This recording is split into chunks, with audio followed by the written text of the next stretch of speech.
Hi, everyone. Welcome. We are super excited to have you here today. I just wanted to take a couple minutes. This is a big group, so we're not going to do a lot of introductions, but my name is Sunita Devono Powell. I'm with Groundworks Consulting, and I wanted to welcome everyone and invite you to share your name in the chat and um, as inspiration to us all, a dream vacation. So while we're getting settled, if you can just drop that information, Alex, thank you for modeling. And I'm just going to orient us a little bit to what is happening today. Ooh, Japan, good. Keep them coming. I need some vacation ideas. Nicole, will you put the slides up?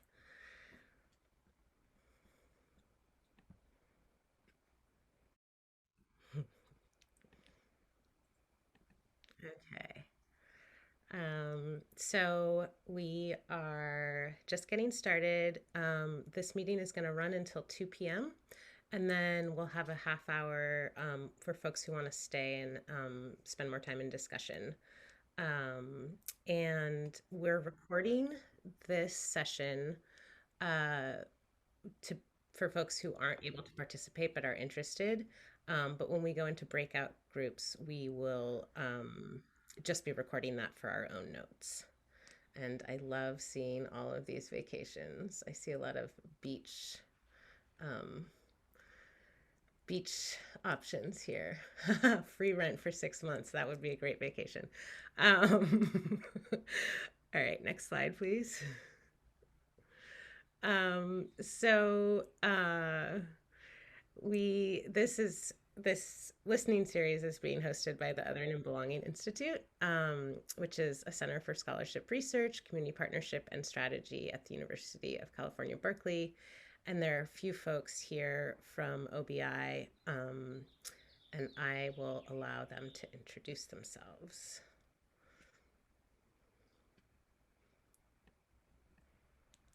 Eli, do you want to start? Sure. Hi, everyone. Eli Moore, Program Director at Othering and Belonging Institute. And I'll pass it to Nicole. Hi everyone, my name is Nicole Montojo. I'm a staff researcher at the Othering and Belonging Institute. Pass it to Francesca. Thanks, Nicole. Hi, everyone. My name is Francesca. I use she and they pronouns, and I'm also a researcher at the Othering and Belonging Institute. Joe. Hi, everybody. I'm Joe Ehrenholtz. I'm a data analyst with the Othering and Belonging Institute. Milano.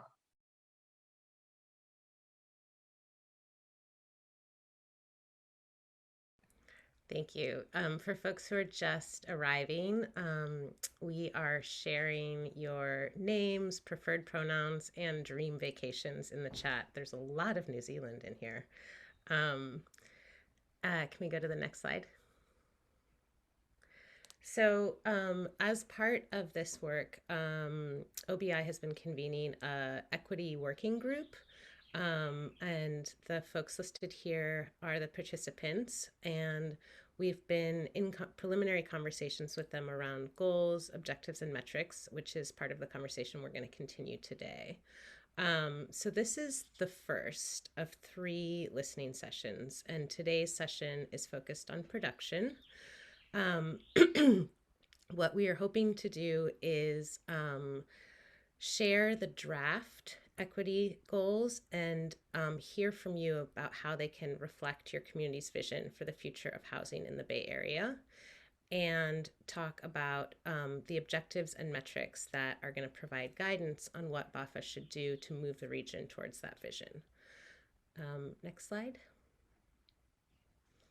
So there's the goals: review the equity framework and BAHFA business plan and opportunities for public engagement, and discuss and provide suggestions on the draft goals and housing production objectives and metrics. So all of this is in draft form. We're going to spend a chunk of time going over what has been developed so far, and then we're going to split folks into breakout discussions to provide input and feedback. And then we'll come back and have a little larger group discussion before closing. And as I mentioned at the beginning, there'll be a half hour at the end if folks want to stay and dig into some particular issues. So that is what we have for today. And I'll turn it over to Eli. Thanks, Anita. So I'm going to give a overview of BAHFA and the process that you all are a part of. You can, next slide, please. So BAHFA is the region's, the Bay Area's first regional agency focused on housing, which you probably know, created by state legislation a couple years ago. And the legislation set up BAHFA with the authority to raise and deploy funding to produce new affordable housing, preserve existing housing, and protect tenants. And with that specific mission, also to provide technical assistance and capacity building to support local jurisdictions to complement and fortify their housing efforts aligned with BAHFA's goals. And finally, to generate regional data and communications to really be a voice in the region, providing leadership and information and analysis to inform housing policies and programs. Next slide.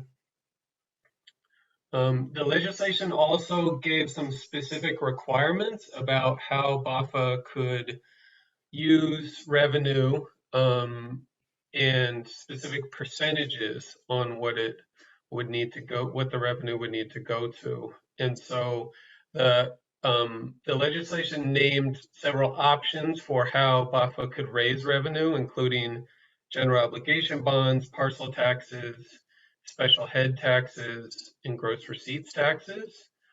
Right now, BAHFA is operating with a small budget from the state and hasn't started raising its own revenue yet. And so that's in the future to be determined based on the business plan and the equity framework and other considerations. But the legislation also set up minimum percentages of how the funds that BAHFA will have should be spent. And that's what this pie chart is. So 50% minimum towards production, 15% minimum towards preservation, 5% minimum towards protection, a maximum of 5% towards administrative costs, and a max of grants towards local government, 10%. And then there's a remaining 13% that's flexible. The last piece of kind of like, you know, requirements or guardrails that you all should know about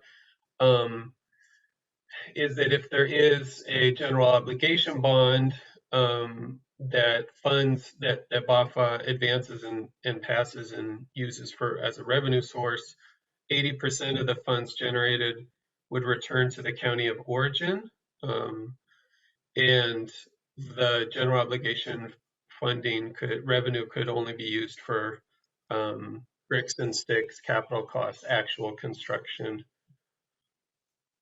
of housing. So those are some of the big picture kind of limits and opportunities with what BAHFA can do based on the state legislation. Next slide, please.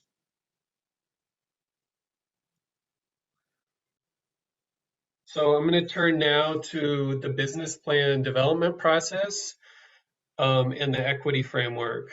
The business plan will set out really what BAHFA is going to focus on, how they're going to raise revenue, how they're going to focus their programs, how they'll be staffed and their kind of organizational infrastructure, and how all of that will be anchored by a plan to advance equitable housing, social equity, through their programs. And so we're in the midst of the development of this business plan. Next slide. The way BAHFA is approaching social equity, I think is really, it's unusual, and it's exemplary in that it's not an afterthought. It's not, after they develop their business plans and their programs, then, oh, well, let's talk about social equity. The equity framework is foundational. It's coming first, and then that's informing the design of programs and the other parts of the business plan. So what we've done so far in the developing the equity framework is to begin with a review of the existing regional plans, policies, community proposals, agendas, and then to interview equity leaders across the region who've been involved in a lot of regional housing planning and advocacy. And then we convened the equity working group. You saw the list of names of organizations earlier, to really work as a body that would co-create the equity framework. And we started holding meetings in April. And what you're seeing today, the draft goals, objectives, and metrics, is coming out of those previous steps. So we're now in these 3 listening sessions, each focused on one of the 3 Ps: production, preservation, and protection. Next slide. And so this is the calendar and kind of how the process fits together. The top row are the decision points by the official BAHFA decision-making bodies, BAHFA Oversight and ABAG Housing Committee and the BAHFA Advisory Committee, they will decide ultimately what the final equity framework and business plan is. And this green row is the process of the equity working group, which has been meeting before these sessions, and then we'll meet after the listening sessions to then submit a draft equity framework to the BAHFA decision-making bodies, and then to do revisions based on what's heard from the BAHFA officials and in the public workshops, which will be in October and November. And that broader engagement is the bottom row, the pink area. So you see the 3-piece listening sessions happening right now, and then later in the fall, public workshops on the draft equity framework. Ultimately, leading up to, at the very end of this calendar year, January, BAHFA adopting a framework and their plan for their business plan. Next slide. Okay, so what is the equity framework? There are 3 components we've been talking about already, but just to get specific, the goals are the high-level kind of visionary conditions that we are aiming for the region to achieve in the long run, that aren't just going to be brought about by BAHFA, but that BAHFA is going to contribute to. And so it's really those universal societal conditions that that the region wants to achieve in its housing system. The objectives are the goals, the specific goals that BAHFA is going to achieve. So the specific outcomes of BAHFA's activities. This is the kind of destination that BAHFA is moving towards, what their programs should be achieving. And the metrics are just how BAHFA will measure progress towards achieving those objectives. They're the kind of yardsticks, and how close are we getting to achieving the objectives. So that's what goes into the equity framework. Next slide. And this is just another way to think about it, because BAHFA is going to have programs and activities related to protection, related to preservation, and related to production. And so for each of those 3 Ps, there will be objectives that kind of set the orientation for those programs, and then metrics that measure progress towards those objectives for that program area. all leading towards progress in the region towards the aspirational goals. And so that's what the equity framework is. That's what we're going to be talking about today, and that's how it'll end up fitting together and informing BAHFA's actions and capacity.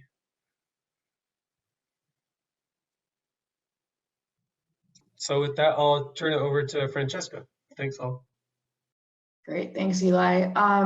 So I am going to present on our draft social equity goals, and then Joe is going to lead us through the objectives and metrics. We did want to mention that we'll be breaking out into small groups and also have time for whole group discussion later, but at this point, we do just want to collect any initial thoughts, reactions, questions, or comments you have to the goals, objectives, and metrics in the chat. And then we'll collect them and return to any questions that are still unanswered in the last little segment of this listening session. And we're also going to drop a link in the chat that has that links to a document with the objectives and metrics, which might be a more reader-friendly version for some folks. And it also will have a bit more detail, so we definitely encourage you to pull up that doc as well. But yeah, we can jump into the goals. So number one is choice and opportunity, which states that all people, regardless of race or income, have autonomy in deciding how and where they live, whether that means staying in their existing home or community or moving to a different one, and accessing opportunities and resources within their community. These include quality schools and jobs, well-maintained transit and other public infrastructure systems, neighborhoods free from violence, and home and community-based services and amenities that support health and well-being.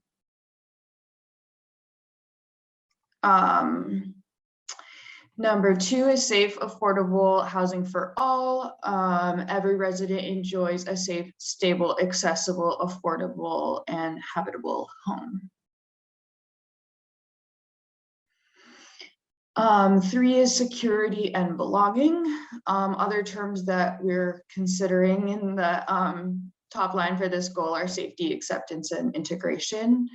And this goal is every Bay Area resident has a sense of security in and belonging to their local community and the region, which is manifested through social systems and trusting relationships that ensure that they are fully integrated into the community and that their full range of human needs are met and cared for.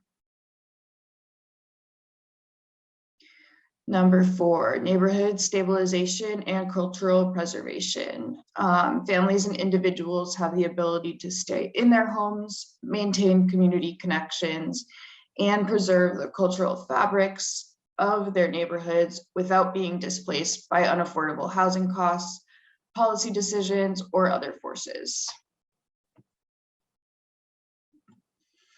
Number five, community self-determination and participation. People most impacted by the housing affordability crisis have the power to collectively shape the future of their communities.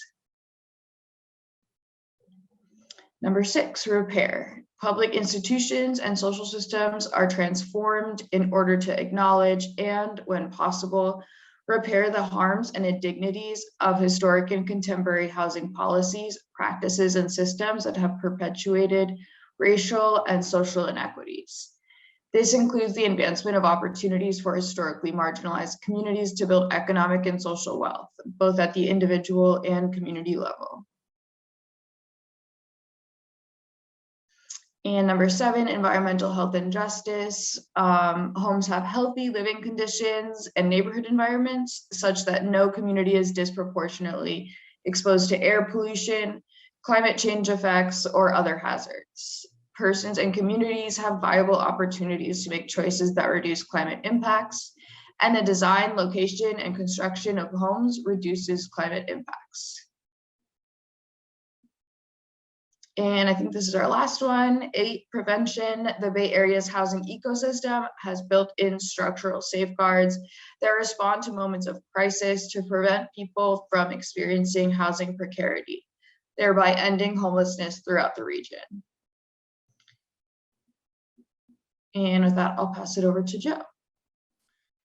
Thanks, Francesca. That brings us to the production-related objectives and metrics. And as a reminder, the objectives represent the specific ways that BAHFA could operationalize the goals. And the metrics are the methods by which BAHFA can measure the progress of each objective.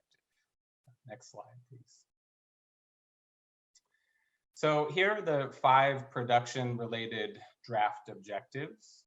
So objective 1.1 is to increase affordable and mixed income housing production, generating a range of housing types, tenure types, and geographic options according to existing needs.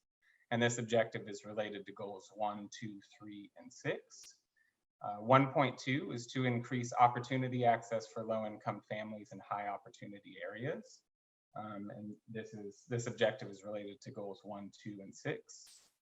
1.3 is to align production financing programs with the region's climate goals by increasing production near high quality transit, related to goals 1 and 3. 1.4, support stability of historic communities by producing affordable units in neighborhoods at risk of displacement, related to goals 1, 2, 3, 4, and 8. And then objective 1.5 is to encourage municipalities to reduce regulatory costs of affordable housing development through reforms such as providing faster and simpler approval processes and loosening land use regulations and restrictions. Okay, next slide, please. Okay, so the first set of metrics are designed to evaluate production dollars delivered by BAHFA. So one could evaluate funds allocated as a share to BIPOC-led developers, funds allocated by affordability level, by deed restriction term, housing type and tenure type, by accessible homes with supportive services. And we can also evaluate dollars delivered at different scales, locations, and by RENA allocation. Next slide, please. So the second set of metrics pertain to the number and percent of units permitted as a result of BAHFA funding. So we need to be able to disaggregate the data on permitted units in some of the same ways as with the funding metrics. So permitted units by affordability level, by tenure type, and so on. Next slide, please. And then the third set of metrics pertain to people served, or the residents of the produced housing units. So this would include race, ethnicity, and ancestry, disability status, age, residents with children, income level, and then some of the same information around the housing itself that's now been issued the certificate of occupancy. So this would include housing type, tenure type, location, and scale. Next slide, please. Okay, so back to the draft objectives, so I can try to highlight how the metrics connect and how they can be assessed in relation to each objective. So if we're evaluating objective 1.1, the 3 sets of metrics around dollars delivered, permitted units, and people served could really be assessed in all areas of the region, because this particular objective is a broader, relatively less targeted objective. But if we move to objective 1.2, it's specifically about increasing access to, it's about increasing resource access for low-income families. So metrics for evaluating this objective would primarily be assessed in high opportunity designated areas. And then similarly for 1.3, this one refers to new transit accessible housing. So metrics could be assessed primarily in transit priority areas, which are areas within a half mile of high service transit stations. 1.4 is focused on increasing stability of communities at risk of displacement, specifically through the production of new affordable housing. So the 3 sets of metrics for this objective could be assessed specifically in displacement risk areas or areas undergoing gentrification. And then finally to 1.5, so this objective speaks to reforming affordable housing approval processes and land use regulations. So the 3 sets of metrics could be assessed specifically in cities that are participating in capacity building or technical assistance programs that are designed to simplify permitting processes or reform restrictive land use regulations. Next slide.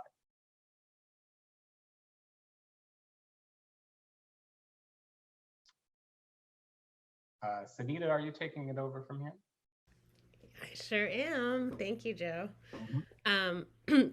Okay, we're going to go into breakout discussions, but before we do that, just to give folks some time to process, we want to just take 5 minutes and we'll play a little music and just have you jot down some notes. I saw a comment in the chat already, but just thinking about, broadly based on what you just heard, and feel free to look at the slides and documents. Do you have any broad questions or areas of concern? And then given the presentation that Francesca and Joe just provided on the goals, objectives, and metrics, what works, what's missing, what needs to be changed? So I'll just give you a few minutes to write down any thoughts, and then we'll go into breakout discussion. Welcome back, everybody. Hope you had great small group discussion, getting deep into this. We are not going to do report outs. We've been taking notes. You can look at what was said in the other groups by going to the slides and peeking at the notes from the other groups. And if there are topics that you really didn't get to or want to get deeper into, we can do that in the last half hour for those who can stay and want to get deeper into any of those topics. We'll talk about how we're going to focus that time at 2 when we transition. And so now we were going to see if there were any timely questions that we wanted to respond to or discuss in the big group, and then also give you information about the upcoming opportunities for engaging in the decision-making process around this plan. Great. So we're looking for any burning questions that didn't get to be answered in the small groups that we could respond to here that relate to the broader group.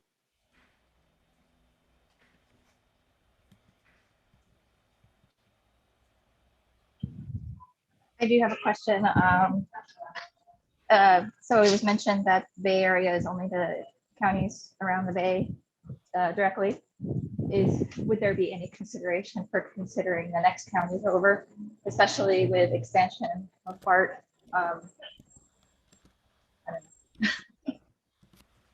San Joaquin County is becoming more popular, I think, because of the Delta. So I just wanted to throw that out there.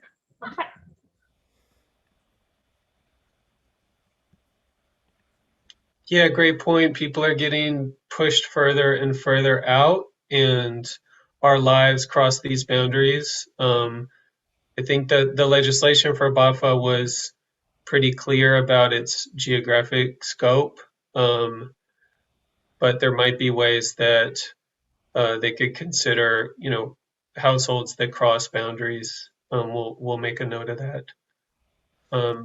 Mia, do you want to? Yeah, and we started to touch on this on the group, but I just wanted to make a comment that I was really touched by the goals that you all have drafted up. And I was remiss to see that a lot of the production objectives don't align with goal 5, which is around self-determination. And I do think that if we're talking about producing new units and wanting those units to be in the vision of self-determination for communities who have not been given that opportunity, because of the existing housing system, that there could be opportunities for rationale, especially around the capacity building and aspects that prioritize some of the uniqueness of what some developers and other organizations are leading with in co-designing new building concepts with communities that have been impacted. And so just want to note that I do think that as much as you can strive to because production is getting up to 80%, or I forgot, sorry, it's the biggest bucket in terms of what this agency can finance. it's very critical, I think, that the goals align with each of these objectives and that rationale. And I know you all are brilliant people, and I know that you all will find the thorough line there. And I will say the only other question that I have is is mechanically, how is this going to work? Is it that the agency is going to create their own, like, developer qualifications, et cetera, and then they defer to the social equity, things, or is it going to be a simultaneous process? Because I worry that we will get the same young developers or emerging developers will get similar barriers that we already experience with other public subsidies, where we have to have 10 years experience, XYZ projects under our belt. And so these social equity metrics don't come into effect until well after the first round of like the selection process happens. And so that's just something I want to know. Thank you, Mia. I see a lot of pluses and agreement with your statement and questions. And I think Sarah Harris had your hand raised. Yes. Hi, everybody. And so I'm blind, so I can't like just totally go and look at your guys' slides and find them and all that and make sure. Do we have disability included here? Thinking about not just affordable housing, but accessible housing, and making sure that that's taken into account, right? Because of the fact that we want to make sure that there is enough accessible housing to go around. That seems to be a big problem all across the state, obviously. But is disability being included here?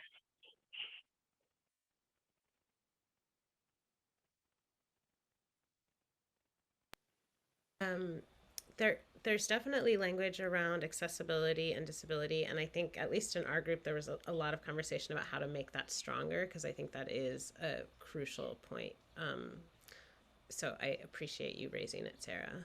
So this is Christine. I'd like to add one more thing to what Sandra, right? It has just mentioned about accessibility and disability related issues. And that is not only affordability in the general sense, but affordability in the sense of home ownership versus renting. Mm-hmm. Two very different things. And accessible, affordable housing should mean all kinds of housing. Yep, absolutely. And I know we did have some language around different types of tenancy, but I think that is a very important issue, and it's very important, particularly when you're thinking about meaningful accessibility. So thank you. I see Christine and Marianne. I already dropped my hand. Oh, there you are. I'm like looking at both screens. Thank you, Christine. Marianne? Can I ask if protection for tenants is anywhere in BAHFA? My understanding is that prevention of, it's less expensive to help people prevent them becoming homeless. And if any of this funding could be used for that. Yeah, and I think this is, Mia makes a good point about sort of how the funding is distributed, but as I mentioned at the beginning, this is the first session which is focused on production, but we are doing one on protection, and I think the tension is that they're related, and the less protection you do, the more production you may need. So thinking about sort of how these three Ps interact together is an important piece.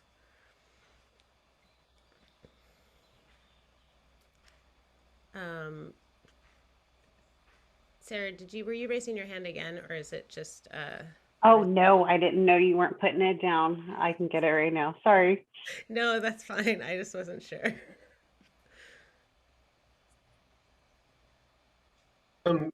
Maybe we should turn to there's one more comment. Violet? Oh, hi. Thank you all so much for your efforts in providing the space to just listen. and all the work that y'all have put into this. I really appreciate it.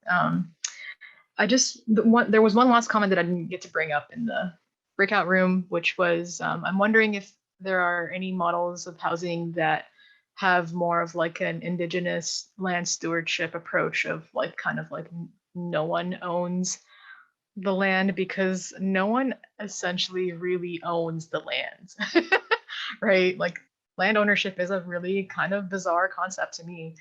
And to say that some people own it and others can't, and this, what, like, we're all here. So I'm just curious to see if there are any models that like are in consideration or being developed, or I know that there is one model that I just recently learned about from Cooperative Roots, that they have that approach in the way that they have developed their land stewardship model of housing that provides ongoing, sustainable, affordable housing.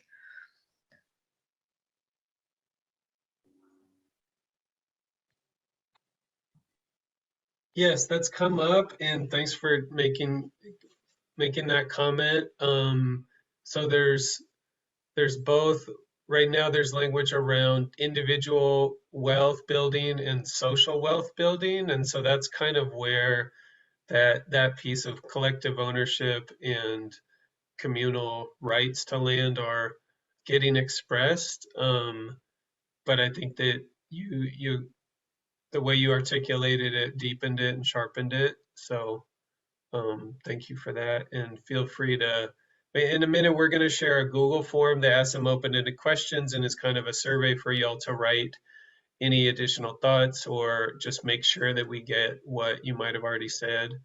So please, use that as an opportunity to repeat anything you want to emphasize.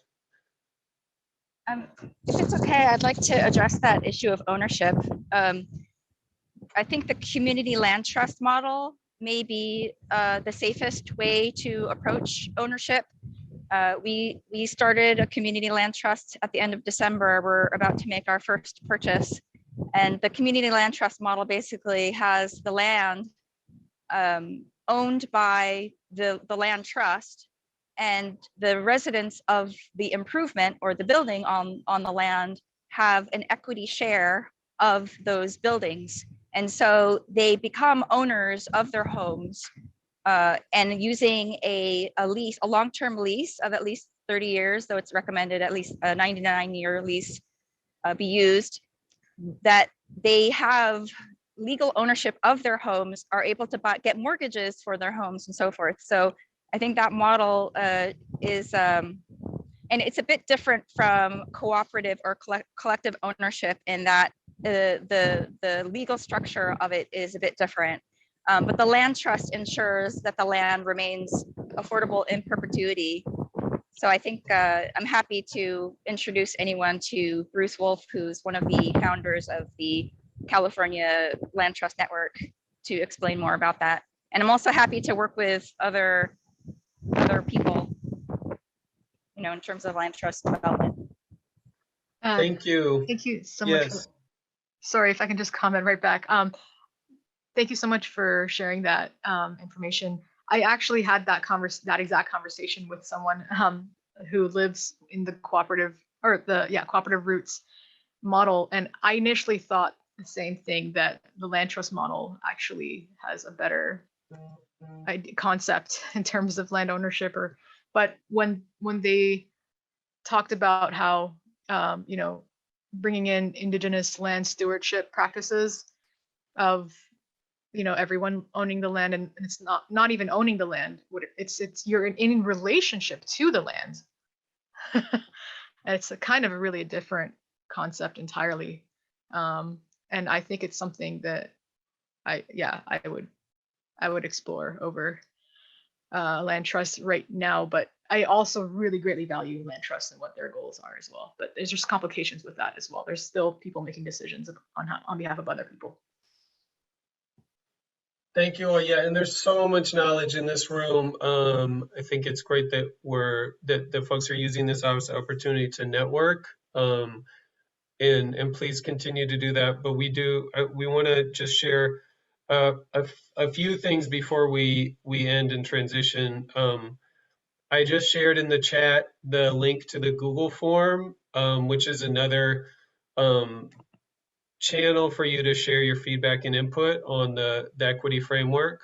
So please click on that link and respond to the questions. This on the screen right now are several opportunities for engaging around the business plan development process and decision making upcoming. We're, like I said, we have this Google form for today. We'll also be sharing one for during the listening session on preservation, which is tomorrow, and the listening session on protection, which is on Friday.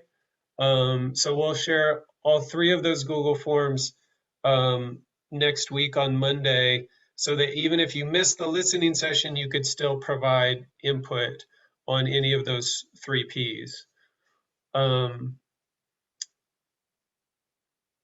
And you'll also get links to the slides, the presentations from each of the listening sessions, so you can see what the draft objectives and metrics are for each of the other Ps.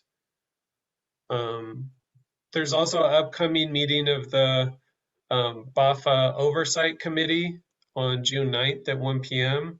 and we're sharing a link to that. And then you can also sign up for the BAHFA mailing list.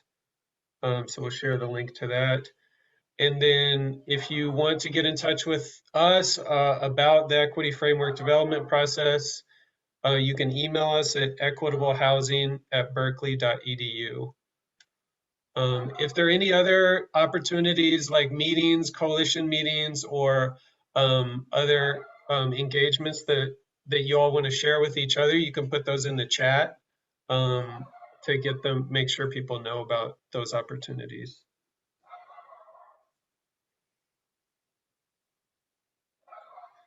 So now we were going to take the last 10 minutes or so to give you time to write your thoughts into the Google form, because we know these forms don't get filled out if we wait and do it later, or at least that's my habit. Yeah, we're just gonna put on some quiet music, and please add your thoughts into that survey form. All right, hey everybody, thanks for staying. You're now part of the optional half-hour discussion at the end. We're going to transition, and so we're going to talk about what are the topics that people want to talk about. So we're just going to take a few minutes to define those topics that are of interest to you, that you want to get deeper into, and then we'll create some breakout rooms, one focused on each topic, and you can choose which breakout room to go to. We started creating a slide in the slide deck, slide 45, about some of the topics that we've heard. And we just wanted to open it up and see if these are resonating and what other topics you're interested in discussing in more depth. Feel free to put comments in the chat or raise your hand and speak. So what we have so far is, you can see it on the screen, production objectives and metrics related to community self-determination. So this piece that Mia was sharing and others were speaking to. A second topic is around disability metrics and how to make those more relevant and sharp. And the third one is around how BAHFA itself can remain accountable and accessible in implementing the goals.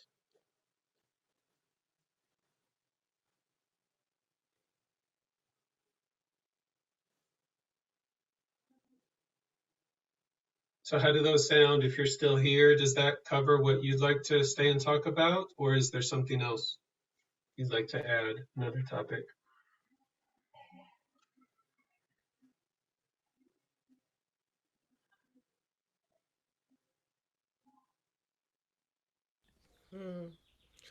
I see Jen, you just added, how can BAHFA help communities deal with the financial risks of housing production? Jenny, can you say a little bit more about that? I'm assuming you're talking about sort of the not always true assumption that there's like wealth and stability associated with home ownership, but if there's something else you're thinking of, I'd love to hear it. Well, maybe we should go ahead and start with these topics and head into rooms. And if anybody stays, we can figure out what that conversation is.